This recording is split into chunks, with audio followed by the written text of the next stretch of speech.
Okay, guys, this is the last lab, or the second to last lab, excuse me, for 216. So we're going to review the blood vessels here and go over some of the more important structures that you need to know. Your exam is going to have basically these exact slides on them. And some important things that I want to go over. Unfortunately, we're not able to use the anatomage table so you can see how these come out of the digital cadavers themselves. But see if you can go on Caduceus as well and see if you can find a couple models on there that you can do some 3D models and interactive stuff to see if you can highlight some of these blood vessels that we're going to go over today. Okay, so this is the main setup of our main arteries that we have. And these are, I'd like to think of this as like the main highway system. So if we think of travel throughout the United States, you know, we think about our main highway systems, I-95, Turnpike, stuff like that. So that's kind of what we're going to go over today. We're going to learn the main highway systems of our blood vessels, specifically our arteries. Now in lecture we go over the elasticity of arteries and the muscle that's found in the arteries and how they assist with maintaining pressure in the system. But for this lab, there's some important arteries that you need to know. So right off the bat, the main artery that comes out of the heart is the aorta, specifically the ascending aorta, and it goes into the aortic arch. Now, arteries tend to have, right through here, arteries tend to change names when they split, similar to how we name roads, right? So as soon as a road splits, the road tends to change names. Well, same thing with arteries. So we have the ascending aorta, excuse me, the ascending aorta, and that goes into the aortic arch. Now, the aortic arch is kind of a unique area. Our body tends to mirror itself from the right and the left sides. However, in this case, it's a little different. The very first branch off of the aortic arch is what's called the brachiocephalic trunk, right here. The brachiocephalic trunk. Brachio meaning arm, cephalic meaning head. So this is the first artery coming off of the aorta. It's a really important artery, brachiocephalic trunk, and that splits off and becomes the common carotid and the subclavian. Now, if we look at the aortic arch, next to the aortic arch, the next split off we have is the carotid or common carotid, and then the subclavian. So the left common carotid and the left subclavian artery are split off of the aortic arch themselves. A little bit different than the right side of the body, where the subclavian and the common carotid split off of the brachiocephalic.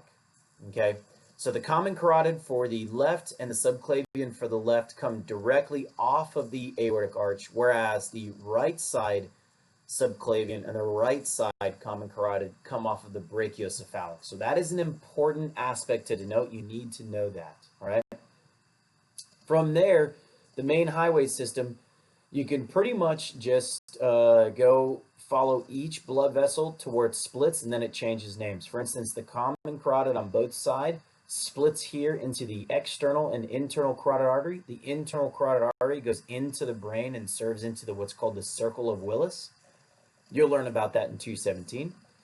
The external carotid artery splits off and serves the outer portion of the skull, the brain, and the face. So this goes off to the facial artery, and then goes to the superficial temporal artery, and then the occipital, and kind of just goes around the superficial aspect of the brain, or the head and the skull, the external.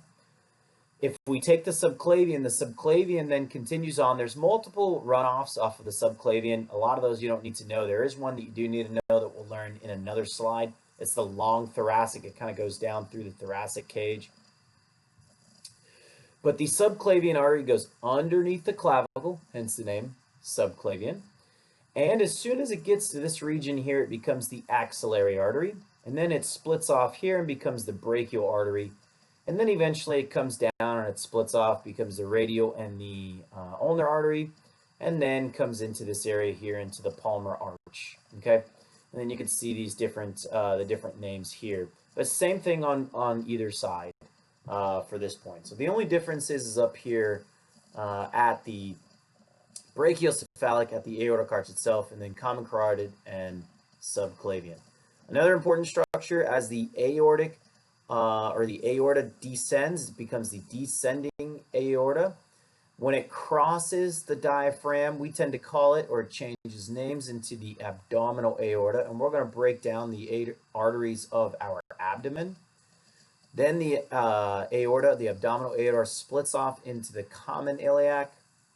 Then the common iliac splits off into the internal and external iliac arteries. And then as soon as it gets to this region here, right at our lower pelvis pubic region and our femoral head, it becomes the femoral artery. And this is an area called the femoral triangle, okay? And you'll learn about that in upper level courses. That femoral artery then splits off in and of itself, and it becomes several different arteries. As it goes down back behind the knee, it becomes the popliteal artery. Then it becomes the anterior and posterior tib artery, and then finally the arcuate artery. So those are the main ones for this slide. Make sure you take note. Each slide that we go through, you're going to need to know specific arteries on some of these slides. Your exam is literally these pictures and matching with numbers or letters. All right, this is just a really good flow chart of the entire system. All right, so we have our aortic arch, our heart is here. We have our aortic arch, and then we can see the brachiocephalic, the common carotid, the subclavian, and this goes on down into our thoracic aorta, and then eventually passes the diaphragm, becomes the abdominal aorta. But you can see all the branches. You don't need to know all of these, okay? But this is just a good flow chart to follow. All right, this is a kind of a zoomed in view of the superior portion of the upper body, especially the cephalic region. So as that brachiocephalic trunk splits off, this is just the left side, or excuse me, the right side. I always get those confused. This is just the right side. So the brachiocephalic splits off, becomes the common carotid, and becomes this subclavian. Here we can see the common carotid then splits into the external and then the internal. Remember, the internal goes in and supplies blood to the brain in the circle of Willis. And then the external splits off into the facial. Excuse me, the facial's right here. This is the maxillary. And then the superficial temporal. As the subclavian splits off from the brachiocephalic, our first artery that comes up is a really important artery. It's called the vertebral artery. It goes through our cervical vertebral bodies, and it goes through the cervical vertebral foramen of each of the spinal vertebrae. Then we have several other that split off. Here's that internal long thoracic or internal thoracic that comes down, and then our subclavian artery then eventually becomes the axillary artery. Okay, other important arteries here. This is just another view, so we can kind of see some of the cephalic view here. We can see the left side of the body, how the common carotid comes off of the aortic arch. We can see the subclavian on the left side of the body come off. But remember, that right side is the brachiocephalic that splits off. So that subclavian comes on down. We can see the internal thoracic through here. All right, comes underneath the clavicle, subclavian. Turns into the axillary. Once it comes through the axillary region, has several branches that split off, becomes the brachial when it comes through the brachial region, and then it eventually splits off into the radial ulnar, and then finally the deep palmar arch. This is a good little breakdown of the system from somewhat of like a flow chart schematic view. Remember, these are just the main highways here. They don't show the small stuff, not the small arterioles. Okay, now we begin our abdominal region, or our visceral cavity. Now the next few slides are going to be basically the same image of the visceral cavity. The only difference between the next few slides is there are going to be some organs removed. This one, as you can see, there's no stomach. The stomach should be around here. Our liver should be here. Pancreas just beneath it. Our spleen over here. Okay, so a lot of organs are missing. Our small intestines are missing, and our large intestines flow through here. All that stuff is missing. All right. So this is just to give you a good view of the kidneys, the adrenal glands, the ureters, and then our abdominal aorta. So the very first branch in our abdominal aorta is the celiac trunk. All right. After the celiac trunk, we have our superior mesenteric, and then next to the superior mesenteric are the renal arteries that supply the renals, or the kidneys, blood.